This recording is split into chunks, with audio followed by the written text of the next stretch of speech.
Sa mapagpalang gabi po sa ating lahat at salamat sa buhay ng mga kasama po natin ngayon sa ating live at hindi ko na po ito patatagalin at bago po ang lahat tayo po muna ay manalangin. Yes, Heavenly Father, we thank you O God sa another night, Panginoon. Salamat sa opportunity O God, na ako po'y makapagbahagi ng iyong salita. Dalangin ko, Panginoon, na tanging salita mo lamang yung mamutawi sa bibig na to at ihanda mo, O God, yung puso, yung tenga, Panginoon, ng mga anak mo na sasalo, Panginoon, ng iyong salita. Dalangin ko na ikaw, Panginoon, ang manguna sa gabing ito sa lahat po ng gagawin po namin, O God. We thank you in Jesus' name. Amen and amen. Yun, ang ating title po sa gabing ito ay Living Uncompromised in a Compromised World.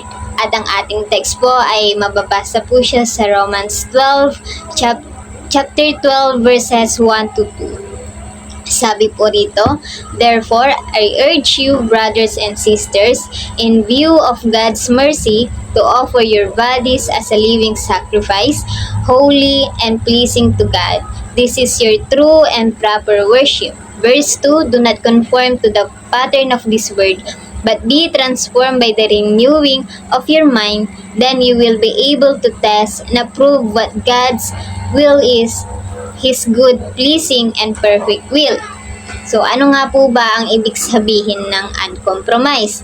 Sabi po dito, to be uncompromised means to remain steadfast in one's principles, values, or integrity without giving into pressure, temptation, or external influence. So, example po na lang ay kapag kunwari ay may nakita po tayong ginawa ng ating kapatid or ng iba na feeling mo okay lang naman na gawin, feeling mo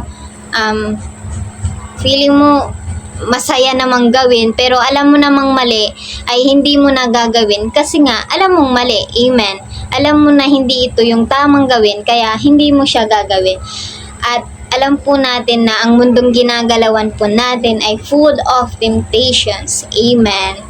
Kaya ang unang points po natin sa gabing ito ay the call to holiness. Sabi po sa 1 Peter chapter 1 verses 15 to 16. But just as He who called you is holy, so be holy in all you do.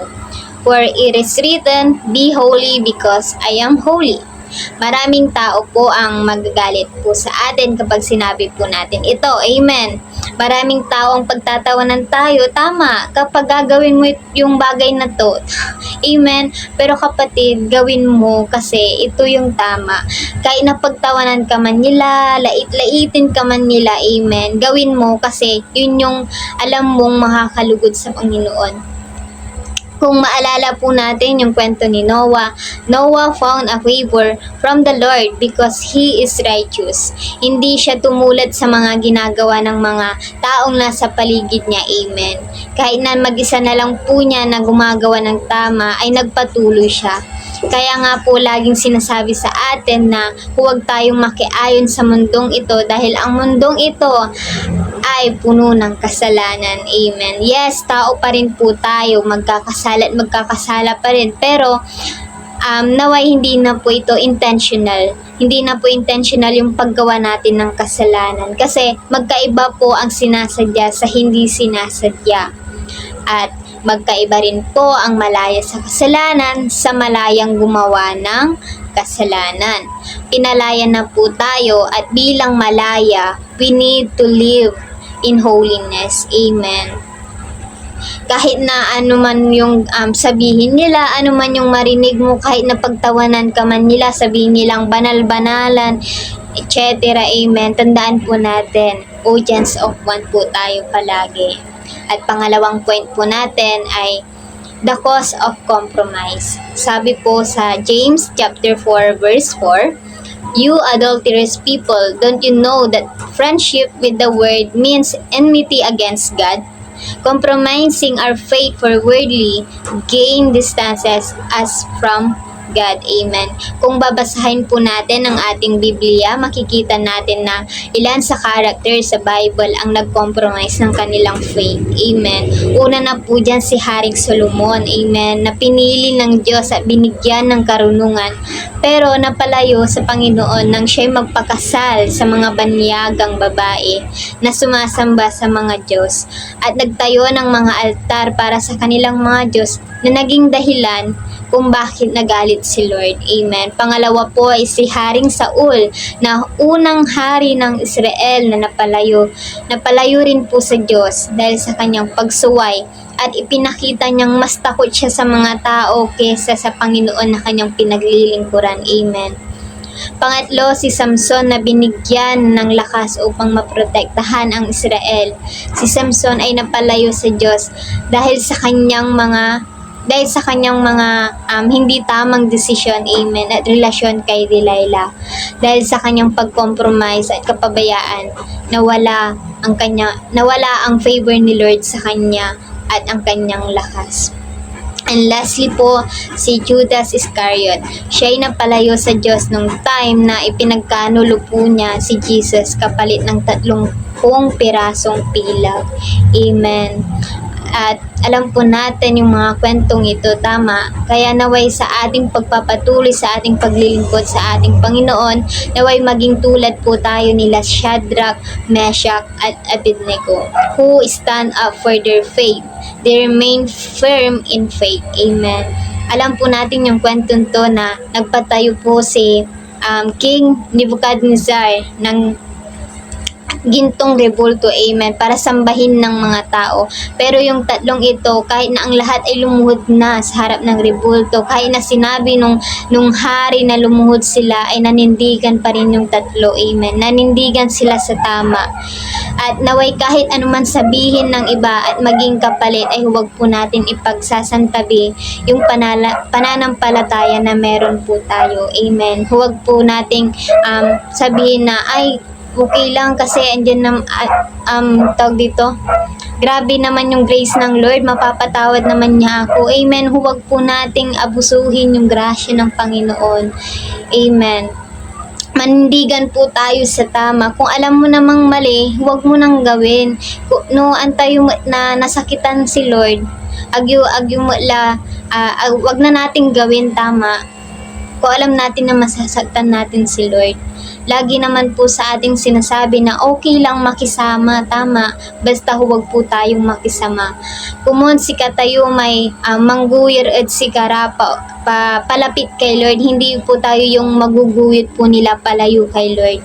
Lagi po natin i-consider kung ano nga ba yung mararamdaman ni Lord kapag ginawa natin ito. Isipin po natin palagi na kung ginawa ko ba to, masaya ba si Lord? Kung ginawa ko ba yung bagay na to, kung sinunod ko ba yung kugustuhan ko or yung ginagawa ng iba, malulugod ba si Lord?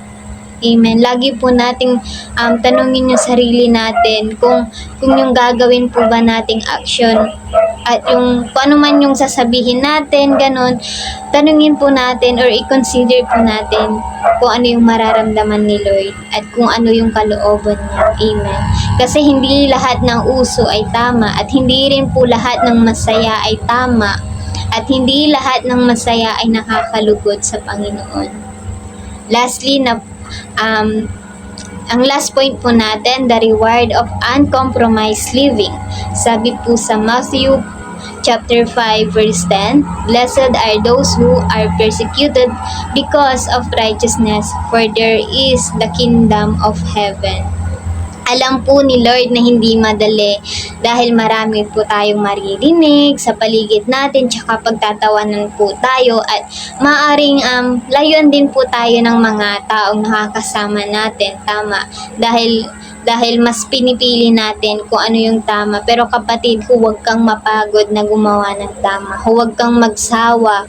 Huwag kang sumuko kahit na ikaw na lang. Amen. God honors and rewards those who choose righteousness over compromise. Amen. So as a conclusion po, uncompromised living may be difficult, but with God's grace and strength, kayang-kaya po natin. Amen. agtukamit kasi itilak ng katawan, amen. Sasamahan ka niya, alam niya kasing hindi yun madali, tama. Basta lagi lang po nating piliin kung ano yung tama, kung ano yung makakalugod sa Panginoon, kung ano yung magpapasaya kay Lord. Amen. Kahit na mag-isa mo na lang, gawin mo pa rin. At iiwanan ko po ang verse na to. Sabi po sa Ephesians chapter 6 verse 13. Therefore, put on the full armor of God so that when the day of evil comes, you may be able to stand your ground. Ayun po, as a testimony na rin po kasi meron po yung time na may quiz po ata kami that time and grabe kasi napapalibutan po kami. Ganon, parang nasa isang table po ako that time and nasa isang table po kami ng mga kaklase ko at andun po ako. Tapos, yun, dahil nga may quiz po kami at ang hirap din po nun. So, sila, nagtutulungan na po sila sa sagot, ganon. Pero, thank God kasi hindi nila parang hindi na nila pinapakita sa akin yung sagot. Kasi alam na nila, nasanay na sila na hindi namin gawain yung ganon. Hindi namin gawain ni Almira yung mga ganong bagay. So, hindi pala sayang, amen. Nakikita pala nila yung mga ganon. Kahit na hindi mo nasabihin. Alam na nila eh. Kaya, praise God kasi tinuruan tayo ni Lord kung paano manindigan sa tama. Tinuruan tayo ni Lord kung ano yung dapat gawin. Amen. So, ayun lamang po. To God be all the highest glory.